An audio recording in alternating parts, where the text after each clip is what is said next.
కాలంలో అసకృత్ జలపానశ్చ అన్నారు. అంటే ఎక్కువగా నీరు తాగడం కూడదు అన్నాడు.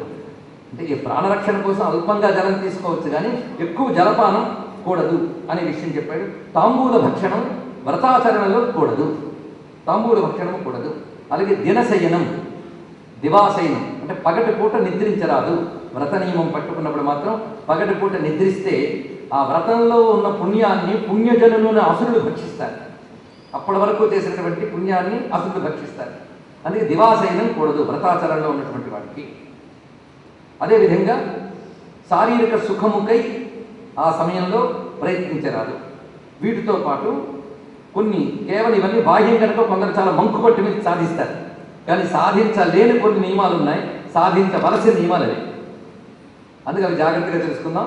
క్షమ, సత్యం, దయా, దానం, శౌచం, ఇంద్రియ నిగ్రహ, దేవపూజాగ్ని హవనే, సంతోషోస్తేయమేవ చ, సర్వవ్రతే స్వయం ధర్మ, సామాన్యో దశధా స్మృత. ఏ వ్రతం చేయాలన్నా ఈ 10 నియమములు సామాన్యం. సామాన్యం అంటే అర్థం తక్కువని కాదు, కంపల్సరీ, తప్పనిసరిగా ఉండవలసినది. ఏమిటంటే క్షమ, సహనం లేనివాడు వ్రతం చేయకూడదు. కొందరు ఆ వ్రతం చేస్తూ మధ్యలో కోపం, విసుగు, చిరాకు ఇవన్నీ ప్రదర్శిస్తారు. అది అందుకు క్షమ చాలా ప్రధానం అన్నారు. రెండవది సత్యం, అంటే వ్రతాలు తెలిసిన తర్వాత అసత్యం మాట్లాడడం కాదు. ఎప్పుడైనా సరే సామాన్య నియమములే, కానీ వ్రతాచరణలో మరింతగా చేయాలి. మీరు ఎప్పుడు వ్రతాలు చేస్తూ ఎప్పుడు ఇవి చేస్తుంటే ఇదే మనకు అలవాటే స్వభావం అవుతుంది. కనుకనే ఇది వ్రతంలో అయితే చెయ్యాలి అని చేస్తాం, చెయ్యాలి అని చేయడం మొదలెడితే చిట్టజలు స్వభావంగా చేస్తాం. అందుకే ఇవన్నీ మంచి అలవాటు చేయడానికి వ్రతాలు పనికొస్తాయి. మీరు ఏ వ్రతం చేసినా ఇది కావాలి. అందుకు సత్యం, దయ, దానం, శౌచం. శౌచం అంటే సదాచారం. కొందరు వ్రతాలకు ఆచారం అక్కర్లేదంటారు, కానీ ఆచారం అవసరం, సదాచారం. తర్వాత ఇంద్రియ నిగ్రహం, దేవ పూజ. అలాగే అగ్నిహోత్రాదులు ఉండేవారు అగ్నిహోత్రాలు మానరాదు, అగ్నిహోత్రం ఉన్నవాళ్ళు. ఇప్పుడు ఉండవలసిన వాళ్ళకు కూడా లేదు కనుక దాని గురించి పెద్ద చెప్పక్కర్లేదు. దాని తర్వాత సంతోషం, ఇది చాలా అవసరం అండి. ఎప్పుడు సంతోషంగా ఉండగలగాలి, ఆనందంగా నవ్వుతూ తృప్తిగా ఉండగలగాలి. అంతేకాదు కోపం వల్ల ఆ వ్రతం అశుద్ధమవుతుంది. అప్పుడు మళ్ళీ సచేల స్నానమాచరేత్ అన్నాడు, స్నానం చేయాలి. కోపంగానే కలిగితే మళ్ళీ వెళ్ళి స్నానం చేసి రావాలి. ఇలా రోజుకి ఎన్నిసార్లు చేస్తానంటే కాదు, కోపం తెచ్చుకోకుండా ఉండాలి. కోపం రావడం వల్ల శరీరంలో మనకు తెలియకుండానే కొన్ని మార్పులు జరుగుతాయి. మనకు తెలుసు కదా, కళ్ళు ఎర్రపడడం, కళ్ళ నుంచి నీళ్లు కారడం, ఒళ్ళు వణకడం, ఇవన్నీ కోపం వల్ల శరీరంలో కలిగేలేదు. అంటే నీ రక్తనాళాల్లోని, నీ శరీరంలోని ఒక మార్పు వచ్చింది. ఈ మార్పు శరీరానికి ఇదే అసలైన చండాలత్వం అంట. చండాలత్వం అంటే జాతిగతమైన చండాలత్వం చెప్పడం కాదు, ఇక్కడ కర్మభ్రష్టతే చండాలం. అది ఇప్పుడు చూపిస్తున్నాడు. దానివల్ల శరీరం అంత దోషం వస్తుంది క్రోధం చేత. అంతేకాదు ఏడిస్తే ఒక దోషం అంట, ఏడ్చినా వ్రతభంగం అవుతుందట. కళ్ళంటే నీళ్లు కారుస్తూ ఏడిస్తే అదొక దోషం అంట. అందుకే ఎప్పుడైనా ఏడ్చినట్లయితే వ్రతం సమయంలో కానీ ఏడుపు వస్తే వెంటనే ఆచరణ చేయమని, ఆచరణ చేయమన్నారు. అయితే భగవంతుడిని తలుచుకోగానే ఒళ్ళు పులకించి ఆనందాశ్రులు రాలుతాయే, దాని గురించి కానీ గుర్తుపెట్టుకోండి. అది కానీ ఆనందాశ్రులు రాలితే గంగా స్నానం కంటే గొప్పది, గుర్తుపెట్టుకోండి. భగవంతుడిని తలుచుకుని వ్రతం చేసేటప్పుడు ఆనందాశ్రులు రాలేయా, అది మహానుభావుడు శంకరాచార్యులు వారు ఏమంటారంటే అది గొప్ప భోగభూమి అన్నాడు. ఆ శరీరమే భోగభూమి, అంతకంటే శుచి ఇంకేముంటుందండి. కంఠావరోధ రోమాంచాస్త్రుభి పరస్పరం లపమానా పావయంతి కులాని పృథివించ అన్నాడు నారదులు వారు. పరమాత్మను తలంచుకోగానే ఒళ్ళు పులకించి గొంతు బొంగులు పోయి అటు తర్వాత కన్నీళ్లు రాలితే అటువంటి వాడు శుచి, వాడు ఉన్న చోటు శుచి, వాడు పుట్టిన కులమే పవిత్రమైపోతుందని చెప్పాడు. మరి ఇంకేం చెప్పాలి? అందుకు వాటి గురించి చెప్పడం కాదు, లౌకిక విషయాలకు స్పందించి తెచ్చుకునే ఉక్రోషాలు ఉన్నాయి వాటి. దానికి 2 చేయమన్నాడు, ఆచమనం చేయమన్నాడు. ఆచమన పాత్ర దగ్గర లేనప్పుడు కుడి చెవిపై చెయ్యి పెట్టుకుని భగవత్స్మరణ చేయమన్నాడు. కుడి చెవిపై కుడి చెయ్యి పెట్టుకుని భగవత్స్మరణ చేయమన్నాడు. ఎందుకంటే కుడి చెవికున్న ప్రత్యేకత కొన్ని ఉన్నాయి. ఈ చెప్పినవన్నీ శ్రద్ధగా పట్టుకుంటే ఇది చాలు మన జీవితంలో జాగ్రత్తగా అమలుపరుచుకుంటాయి. ఇంకా కోట్లు ఉండొచ్చు, ఇవి పాటించినా చాలండి. అవి మన హిందూ ధర్మంలో అనగా వైదిక ధర్మంలో అనగా సనాతన ధర్మంలో ఎంత ముఖ్యమైనవి చూడండి. ఇవన్నీ విడిచిపెట్టి ఏదో కేవలం 4 వేదాంత పాటలు పట్టుకుని వల్లించినంత మాత్రమున వాడికి నిజమైనటువంటి ధార్మిక జీవనుడు అనడానికి లేదు. అందుకంటే కలియుగ వేదాంతిన సర్వే అని మాట అన్నారు. కలియుగంలో అందరూ వేదాంతం మాట్లాడతారట. ఎందుకంటే కర్మను వదిలిపెట్టడానికి దాన్ని చక్కగా వినియోగించుకుంటూ ఉంటారు. వేదాంతం గొప్పదే, కానీ వేదాంతం ఉంది అనే నెపంతో దీన్ని మాత్రం విడిచిపెట్టరాదు. ఇక్కడ చెప్తున్నవన్నీ కూడా జ్ఞానానికి హేతువులైన కర్మ విశేషాలే నేను చెప్తున్నాను, గుర్తుపెట్టుకోవాలి. ఆత్మజ్ఞానానికో భగవద్భక్తికో జీవి ధరించడం కోసమో హేతువులైనటువంటి ముఖ్యమైన ధర్మములే మనం ఎంచి మరీ చెప్పుకుంటున్నాం. ఇంకా చాలా ఉన్నాయన్నానంటే ఎన్ని చెప్పానో అన్న మాటతో పాటు ఎన్ని వదిలేసానో కూడా ఆలోచించు. కానీ ఏం వదిలేసానా అని అది వెతకడం కాదు, చెప్పిన జాగ్రత్తగా పట్టుకోండి. మళ్ళీ అది కూడా ఉంది. దాని సందర్భంలో ఇది వదిలేయకూడదు కదండి. కనుక ఇక్కడ మరొకటి చెప్తున్నాడు. ఈ విధంగా సంతోషం చాలా అవసరం. వామనుడు చెప్తాడు ఈ మాట, ఎప్పుడు సంతృప్తిగా ఉండాలి. ఏమిటి? చుట్టూ అసంతృప్తికరమైన విషయాలున్నా సంతృప్తిగా ఉండమని చెప్తున్నాడు. అలాంటి చుట్టూ సంతృప్తికరమైన సంఘటనలు ఉన్నా ఏవో తెచ్చుకుని మరి అసంతృప్తిగా ఉంటే అది ఆ వ్రతానికి మంచిది కాదు. అందుకు సంతోషం గొప్ప గుణము. ఈ మాట వామనుడు చెప్పాడు భాగవతంలో. సంతోషి ఈ మూడు జగముల పూజ్యుండు, సంతోషి కెన్నడు జరుగు సుఖము. సంతోషహీనత ప్రభ చెడు అన్నాడు ఇక్కడ. సంతోషం లేకపోవడం వల్ల వర్చస్సు తగ్గిపోతుంది. ఇది చెప్తున్నాడు, తేజస్సు తగ్గిపోతుంది శరీరంలో అనే విశేషం. ఇప్పుడు అందుకే సంతోషం చాలా ముఖ్య గుణం.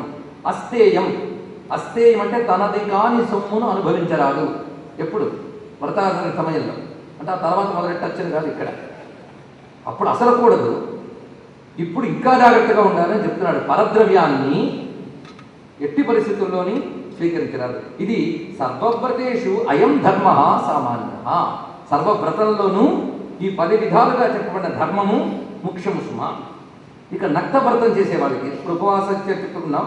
నక్తవ్రతము, కొంతమంది నక్తవ్రతం అని చేస్తారు. పొద్దునంతా ఉపవాసం ఉండి ఈ అర్ధరాత్రి ఇంటికి వెళ్ళి తింటారు. అది నక్తవ్రతం కాదుట. నక్తవ్రతం అంటే ఏంటో చక్కగా చెప్తున్నాడు ఇక్కడ. నక్షత్ర దర్శన నక్తం అనక్తం నిశిభోజనం. ఇది స్పష్టంగా చెప్తున్నాడు.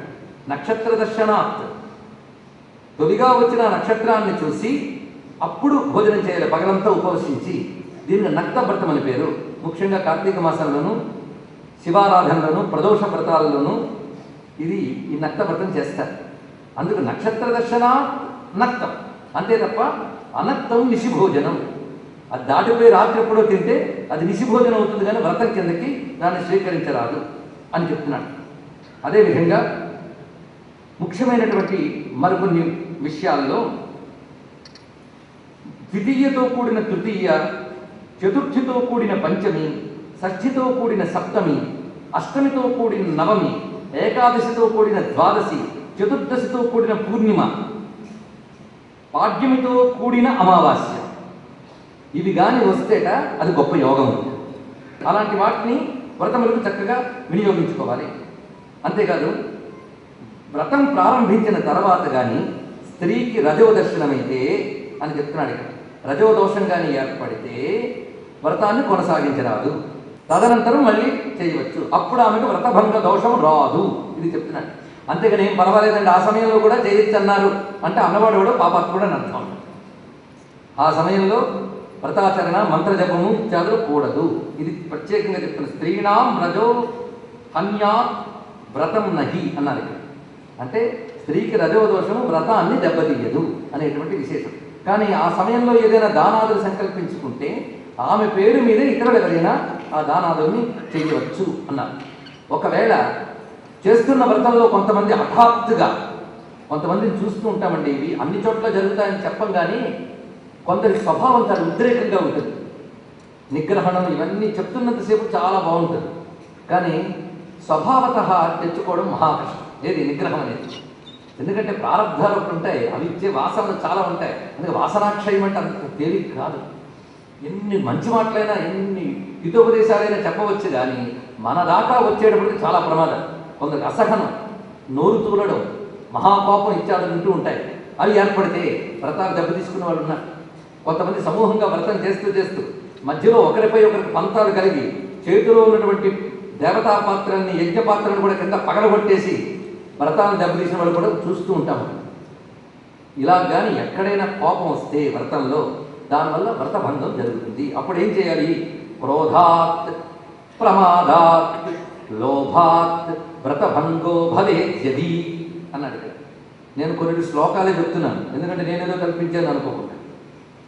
క్రోధం వల్ల కానీ, మరపు వల్ల కానీ, ఏమరపాటు వల్ల కానీ, లోభము చేత కానీ వ్రతభంగం కలిగితే, అయ్యో వ్రతభంగం కలిగిందే అని నీకు పశ్చాత్తాపం కలిగితే, అది మళ్ళీ తర్వాత వాక్యం, కలిగితే దినత్రయం న భుంజీత, ఆ దోషం పోవడం కోసం 3 రోజుల పాటు పోషించాలట.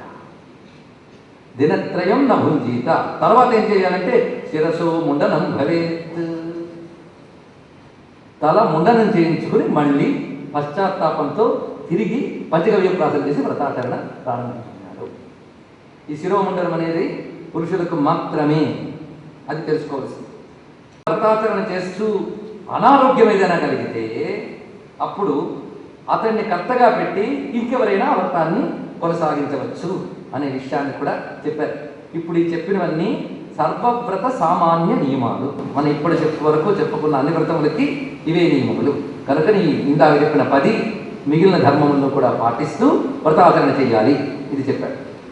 ఇక్కడితో వ్రత నియమాలు పూర్తయ్యే మరొక విషయం, ముఖ్య విషయంలో క్రమం చెప్పేటప్పుడు ప్రజాపతులు వీళ్ళు ఏ విధంగా ఉద్భవించారు, మనువులు ఎలా ఉద్భవించారు, ఈ మనువులు ప్రజాపతులు ఈ జగత్ వృద్ధి చేసేటువంటి బ్రహ్మ యొక్క మనస్సంభూతమైన శక్తి వీళ్ళు, ఈ మనువులు ప్రజాపతులు. అందుకే విశ్వకర్మ మనుస్పష్ట స్థవిష్ట స్థలిరో ధ్రువ అంటూ ప్రజాపతి ఇత్యాది నామం విష్ణు సహస్రనామాల్లో కూడా చెప్పించారు. భగవద్ విభూతులు వీళ్ళందరూ కూడా. అందుకు ఆ ప్రజాపతుల చరిత్ర కానీ మనువుల చరిత్ర కానీ వింటే పాపక్షయకరం, ఇది తెలుసుకోవాలి. అందుకే శ్రీకృష్ణదేవరాయలు అల్లసాని పెద్దవారిని సభలో నాకు మనువుల చరిత్ర వింటే పాపక్షయం అవుతుంది కనుక దివ్యమైన సారోచిష మను చరిత్ర అది చెప్పవయ్యా అని అడిగట. ఇది సంప్రదాయం. ఎందుకంటే పుణ్యశ్లోకుల చరిత్ర వినడం వల్ల అది ఒక పెద్ద సాధన, గుర్తుపెట్టుకోండి. మనం రేపు వెళ్ళి జపమో తపమో చేస్తామో పక్కన పెట్టండి, దీనిని శ్రద్ధగా వినడం ఒక సాధన.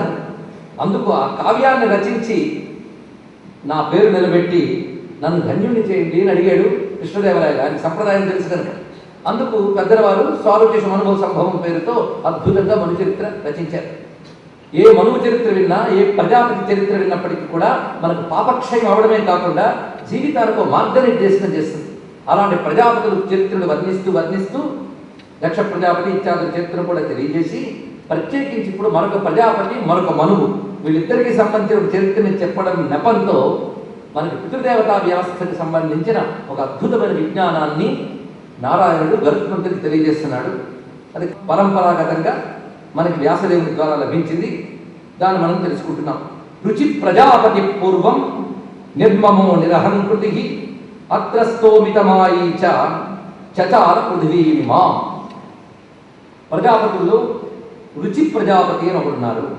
ఈ రుచి అనబడేటువంటి ప్రజాపతి, రుచి అంటే ప్రకాశము అని అర్థం. అతడు బ్రహ్మచర్యంలో శాస్త్రాధ్యయనం ఇత్యాలు పూర్తి చేసిన తర్వాత అతడికి ఒక జ్ఞానోదయం కలిగింది. ఆ జ్ఞానం చేత అతడు ఒక ఆరూఢ స్థితికి వెళ్ళాడు. ఆరూఢ స్థితి అంటే తెలుసు కదా, వేదాంత విషయంలో ఒక పట్టు సాధించినప్పుడు వాడిని ఆరూఢుడని చెప్తున్నారు. అలాంటి ఆరూఢ స్థితి చేరుకున్నాడు ఎవడు? రుచి ప్రజాపతి.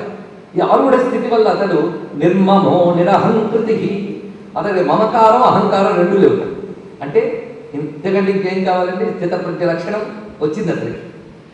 అంటే ఇంచుమించు గుణాతీత స్థితికి వచ్చినట్టే. అత్రస్తో దేనికి భయం లేదు. అంటే దేనికి భయం లేదంటే పొగడుతో తిరిగాడు కాదు అర్థం. ఇక్కడ భయం అనే మాట అజ్ఞాన సంకేతం కనుక దేనికి భయపడాడు అతను. మనకి గీతలో స్వామి చెప్పాడు కదా, ఎవరి వల్ల అందరికీ భయం ఉండదో, అందరి వల్ల ఎవరికి భయం ఉండదో వాడు యోగి అని చెప్పాడు కదా. ఆ మాట గుర్తుపెట్టుకుంటే అత్రస్థ అంటే భయం లేనటువంటి వాడు. అంతేకాదు మాయ ఏమిటో తెలిసిన వాడు, కనుకనే మాయకు లోబడకుండా ఉండేటువంటి వాడు. అలాంటి వాడు చచార పృథివీమా, ఈ భూమి యందు ఇది నాది ఇది నాది కాదు అనే రెండు భావాలు లేవు కనుక స్వేచ్ఛగా సంచరిస్తున్నట్ట. ఎవడయ్యా స్వేచ్ఛగా సంచరిస్తాడు అంటే ఇది నాది ఇది నాది కాదనే భావం ఉన్నటువంటి జ్ఞానం. కనుక ఇక్కడ రుచి ప్రజాపతి వర్ణన అంతా కూడా ఒక జ్ఞానికి సంబంధించిన వర్ణన. ఇలా సంచరిస్తున్నాడు. అంతేగాని వివాహం చేసుకోలేదు, అతడు గృహస్థాశ్రమం స్వీకారం చేయలేదు.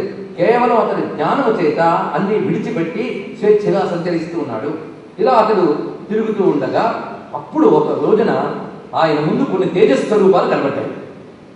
ఆ కనబడ్డవాళ్ళు ఎవరు అంటే అతని పితరుడు, పూర్వీకులైనటువంటి పితరుడు. వాళ్ళు కనబడంటున్నారు. అవును, నువ్వు దారా పరిగ్రహం ఎందుకు చేయలేదని అడిగాడు. దారా పరిగ్రహం అంటే భార్యని స్వీకరించుట. అది ఎందుకు చేయలేదు? ఎందుకంటే దారని పరిగ్రహించడం వల్ల, భార్యా స్వీకారం వల్ల గృహస్థాశ్రమాన్ని నువ్వు స్వీకరిస్తావు. ఇది తెలుసుకోవాలి. అంతేగాని శారీరకమైన మానవ ప్రవృత్తి రీత్యా వివాహం ఆడటం కాదు భారతీయ సంస్కృతులు. అది ధర్మ నిర్వహణ కోసమై భార్యా స్వీకారం చేసి గృహస్థాశ్రమానికి వెళ్ళాలి. గృహస్థాశ్రమం ద్వారా నువ్వు దేవరుణం, ఋషి రుణం, పితృరుణం తీర్చుకున్నవాడు అవుతావు. దానితో పాటు సామాజికమైన రుణం కూడా తీర్చుకుంటాం. యాచకులకి, అతిథులకి భోజనం పెట్టడం ద్వారా వీరి రుణం, ధర్మాచరణ ద్వారా, శాస్త్రాధ్యయనం ద్వారా ఋషుల రుణం, పితృపూజ ద్వారా పితృల రుణం, దేవపూజ ద్వారా దేవరుణం. ఇవి తీర్చుకోవాలి కదా. అవి చేయగలిగేది కేవలం ఈ సమయంలోనే, ఏది గృహస్థాశ్రమ సమయంలోనే చేయాలి. స్వాహాకారంతో దేవతల్ని, స్వధాకారంతో పితృదేవతల్ని, హవ్యములతో దేవతల్ని, కవ్యములతో పితృదేవతల్ని తృప్తిపరచాలి. గృహస్థైన వాడు ఏవి చెయ్యకపోతే వాడిని గృహస్థు అన్నారు. మరి ఏమిటంటే ఇంత కృష్ణుడిచ్చిన టైటిల్కి వెళ్ళిపోండి. ఆ 3 గుర్తుపెట్టుకోండి. ఎవడు? అఘాయు, ఇంద్రియారామ, మోఘపార్థ సజీవతి. అది వాడు పాపజీవనుడు, ఇంద్రియారాముడు. ఇంద్రియారాముడు అంటే ఈ శరీరాన్ని సుఖపెట్టడమే జీవితం అనుకునే పాపాత్ముడు. 3వది ఏమిటి? మోఘ సజీవతి, వాడు బ్రతుకున్న వ్యర్థుడు. కనుకనే గృహస్థాశ్రమంలో ఇవి చెయ్యాలి. ఇవి చెయ్యినప్పుడు వాడిని గృహస్థు అన్నారు, గృహవ్రతుడు అంటారు. భాగవతంలో గృహస్థుడికి గృహవ్రతుడికి తేడా బాగా చెప్పి చీవాట్లు పెట్టాడు సుఖమహర్షి. అది ఇక్కడ గుర్తు తెచ్చుకొచ్చాం. కనుకనే ఇవి పాటించాలి. కనుక పైగా గృహస్థాశ్రమం అనేది ఎలాంటిదంటే, ఒక చెట్టు ఎలాగైతే అన్ని పక్షులకి ఆశ్రయం ఇస్తుందో అన్ని ఆశ్రమాల వారిని పోషించగలిగేది గృహస్థాశ్రమం. కనుక అత్యంత ఉత్కృష్టమైనది. అది నువ్వు స్వీకరించాలి కదా. దానివల్ల నువ్వు రుణ విముక్తుడు అయితేనే పారలౌకిక, పారమార్థిక సుఖములు ఉంటాయి. రుణ విముక్తుడు కాని వాడిగా 2 సుఖములు ఉండవు.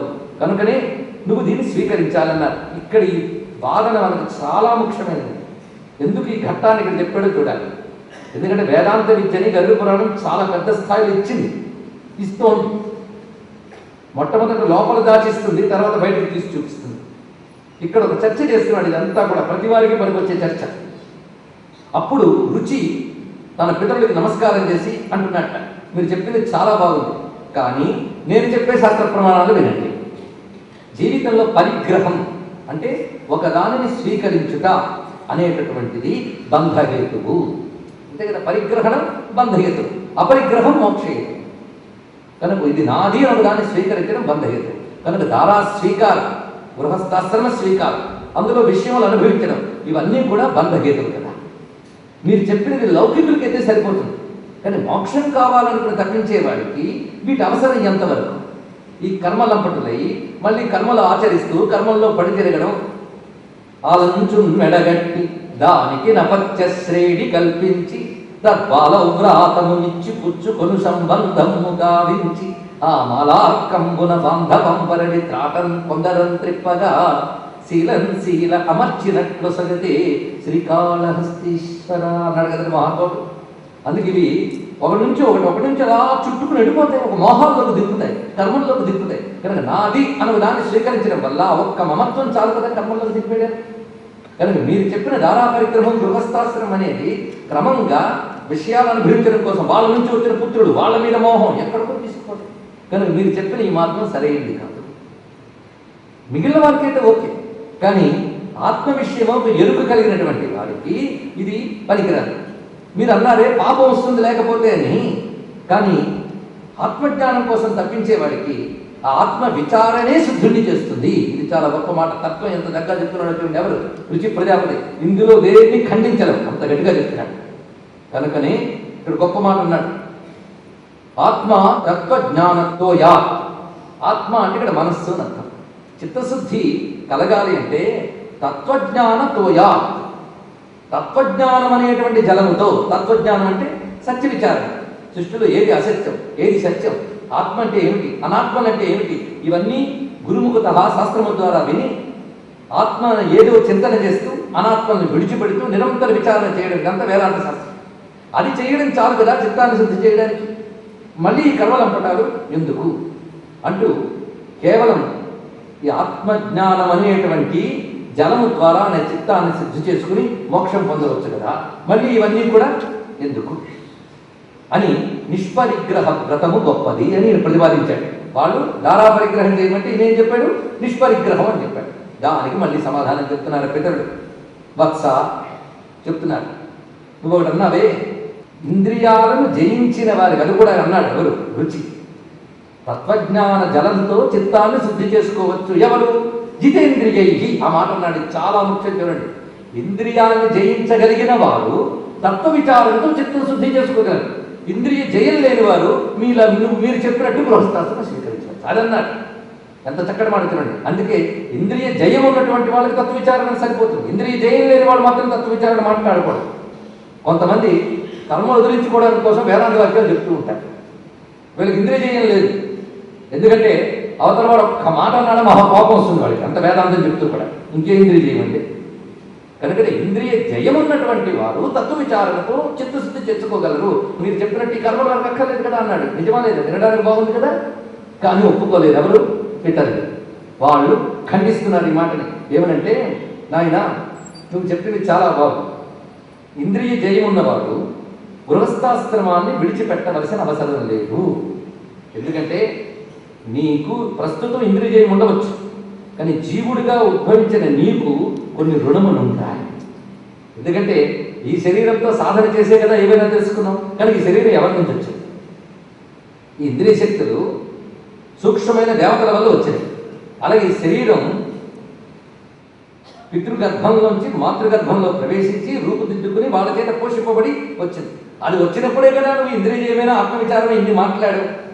కనుక ఏది సాధించాలన్నా పురుషార్థ సాధన మొట్టమొదటి సాధన ఏంటి? శరీరం. ఈ శరీరం ఎవరి వల్ల వచ్చిందో ఆ పితరులకి, అలాగే ఈ శరీరంలో ఇంద్రియ శక్తులను అనుగ్రహించిన దేవతలకి. నువ్వు ఇంత ఉన్నా నువ్వు అన్నం తింటున్నావా, వస్త్రం పడుతున్నావా, నీరు తాగుతున్నావా శరీరం కోసం? ఈ నీరు అన్నాదులు ఇవన్నీ ఇచ్చిన దేవతలు, ఈ ప్రకృతి శక్తులు, వీళ్ళ పట్ల నువ్వు రుణం తీర్చుకోనప్పుడు నువ్వు ఎన్ని తత్వ విచారణలు చేసినప్పటికీ కూడా నరకగామి అవుతావే తప్ప ఉత్తమ గతిని పొందలేవు. ఇది మాత్రం గట్టిగా చెప్పాడు. ఇది చెయ్యాలి. అయితే నువ్వు అన్నట్టు ఇంద్రియ జయంతో తత్వవిచారణ చేస్తే చాలు కదా, ఈ రుణ విమోచన కోసం ప్రయత్నించాలా అంటే నీకు నిజంగా ఇంద్రియ జయంతో తత్వవిచారణ చేస్తే చెయ్యి. కానీ అప్పుడు నువ్వు గృహస్థాశ్రమంలో ఎలా ఉంటావంటే దేనితోనూ సకామ భావన పెట్టుకోకుండా నిష్కామ భావనతో ఇది విధిగా ఒక యజ్ఞముగా చేయించాలి. అప్పుడు సరిపోతుంది, అది నిన్ను బంధించదు. కనుకనే నీకు అలా చేసినప్పుడు గృహస్థాశ్రమం ఇటు నీకు మోక్షానికే హేతు అవుతుంది, అటువైపు నిన్ను రుణ విముక్తుని చేస్తుంది. ఇది అర్థం చేసుకోవాలి. మనం చాలామంది దగ్గర అప్పులు చేసేసాం, తీర్చలేదు. అప్పుడు వాళ్ళందరూ వచ్చి కూర్చున్నారు. ఇంకా వాళ్ళ ముందు ఉపనిషత్తుల పుస్తకం వ్యాసపీఠంలో పెట్టి ఎవరి ధనం ఎవరిది, ఎవరికి ఏమవుతారు, ఎవడిచ్చిన వాడు ఎవడు పుచ్చుకునేవాడు అంతా మిథ్య అని చెప్తే వాళ్ళు ఏం చేస్తారండి? చెదగబాపుతారు. అది కూడా మిథ్య అనుకోమని చెప్తారు. మనకుంది కదా గజ మిథ్య, బలారి మిథ్య.